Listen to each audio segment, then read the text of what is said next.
Hello, मी अंकिता. आपण पाहत आहोत एबीडी मराठी. तर नजर टाकूयात आजच्या ताज्या आणि ठळक घडामोडींवर.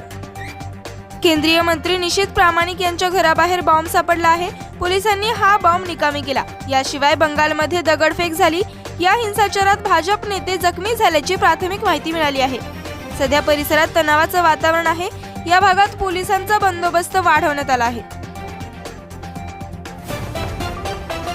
लखनौमध्ये रेल्वे स्टेशन जवळ राहणारा 10 वर्षांचा मुलगा खेळत असताना मालगाडीच्या चाकांमध्ये जाऊन बसला.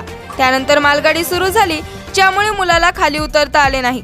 अशा प्रकारे मालगाडीच्या चाकांमध्ये अडकून पडला आणि थेट लखनौ पासून 100 किमी दूर असलेल्या हरदोई पर्यंत पोहोचला. मुलगा चाकात असल्याची माहिती रेल्वे कर्मचाऱ्याला पोहोचल्यानंतर रेल्वे थांबवण्यात आली.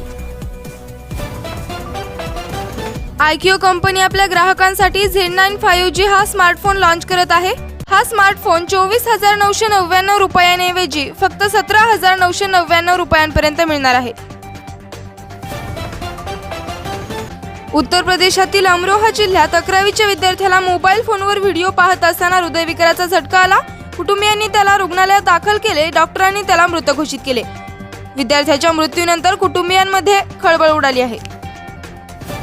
शरद पवारांनी भर सभेत अमरावतीकरांची मागितली माफी. 5 वर्षांपूर्वी नवनीत राणांना पाठिंबा देऊन चूक केली असं म्हणत अमरावतीच्या सभेत शरद पवार यांनी नवनीत राणांवर निशाणा साधला. तर 5 वर्षांपूर्वीची चूक आता सुधारायची आहे असेही शरद पवार म्हणाले.